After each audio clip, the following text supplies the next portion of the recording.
Okay, so I'm just going to show you some quick tips for watercolour. So I've just traced out some circles, and this is a swatch sheet. So this is where, if I'm unsure of a colour, I can test it out on here. Normally I'd like flat, but for the video I've got it up for you. So one thing I would always say is always mask down your paper, because if you use plain paper or any paper, it's going to get wet, and when paper is wet it starts to warp and bend. So I'm using watercolour paper here, and you should also have watercolour paper that I've got ready for you. So at the minute this is dry.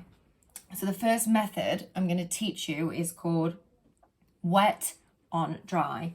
So just to the side of me, I've got my watercolour palette. I've got a general sized paintbrush.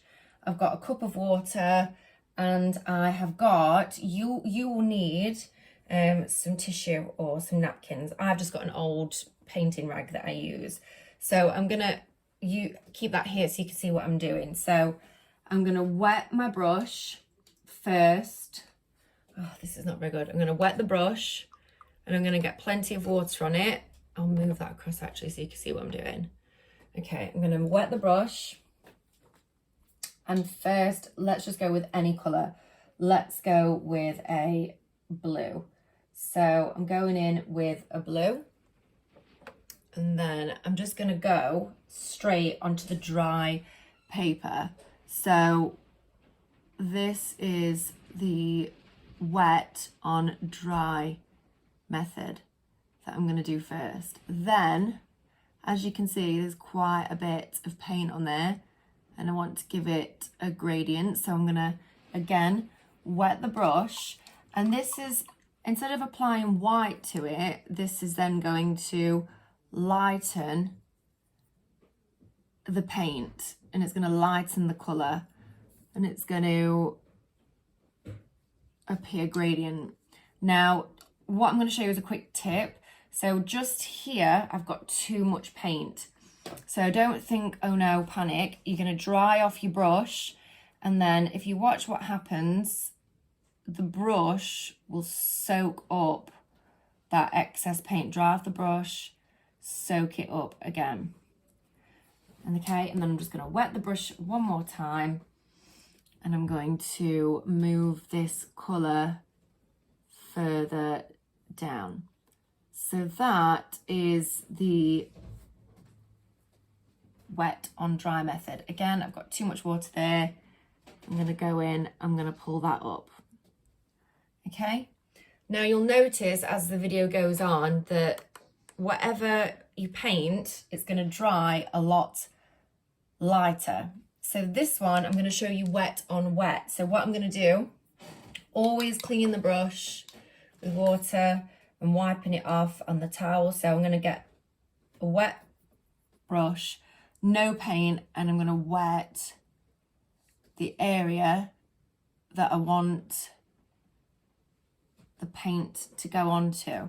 So I'm just going to wet this first. This is a really common method, and this is the most used method. So that circle's already wet. Then I'm going to go into my paint palette. Let's go with a purple for this one. And if you watch what happens, you don't really need to do as much work here, because the paint will start to naturally bleed out down the shape, if you can see. And it won't, if you've obviously got a careful hand, it won't go outside of that circle. It will get to the bottom and it will stop if you've not got too much water on. If you've got too much water on, then it will. So here, I've got far too much water, so I'm going to wet my brush off. I'm going to dry it, and I'm going to lift that paint out like so. And I'm going to make that appear gradient that way. Okay, so that's wet and dry, that's wet and wet. Now what I'm going to show you is how to get a quick gradient going down to up on this one. So let's go with a green. So I'm going to go across the bottom, and as I come up, I've already wet this ball, it's just going to go lighter to the top because obviously I'm running out of paint on my brush. So that's that one. On this one, I'm going to show you, and you might want to take that paint off there if you want to. Just touch it with the tip, it's fine. Okay, on the next one, I'm going to show you how to blend two colours together. So again, I'm going to do wet on wet for this because I want them to blend in with each other. They will blend with each other if it's all wet. Okay. So we're going to go with, obviously you want to choose two colours that will blend quite nicely with one another. So I'm going to go with orange on this side, and on the other side I'm going to go in with a yellow.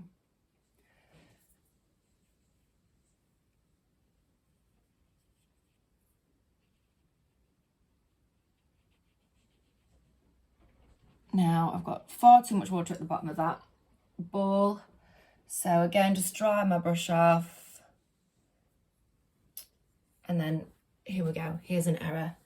So you would get your tissue, I'm going to use this old rag, and I'm just going to press it on, and it's just going to soak up that paint and the colour, so it's not too big of a deal.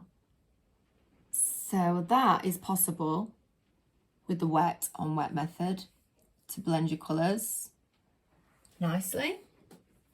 Now this one was dry, so if I try now, this is what I wanted to show you, and blend this with a colour, because it's already dry, and it was dry to start with and it wasn't wet, this is what will happen.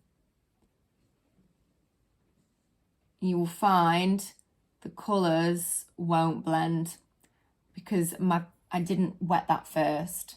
So I'm just going to end up with this really thick blob of paint. You can, if you realise you've done that, which I often do, you can go in, you can wet the rest of the ball, and you can then just try again.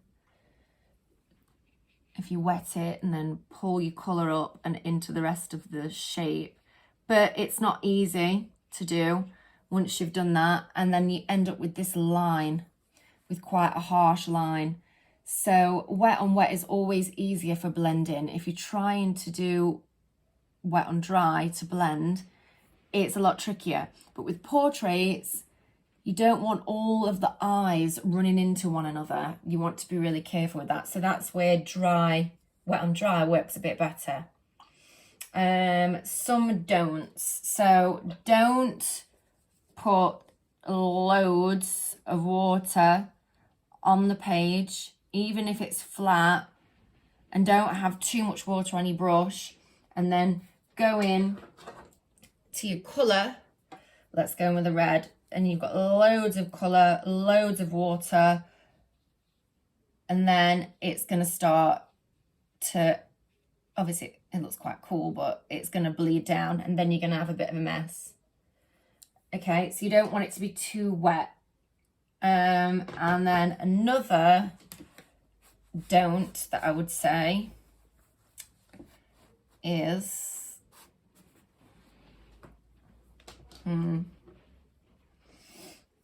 oh yes, so if you are going to go, I would always go light to dark with skin tones.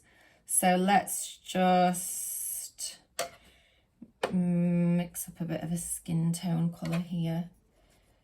Okay, so I've got a bit of a skin tony colour. Let me just wet this first. Okay, so there's my skin tone. That's the cheek, let's say, okay. So I've gone for a lighter shade. Then I want to add a little bit of blush into the cheek.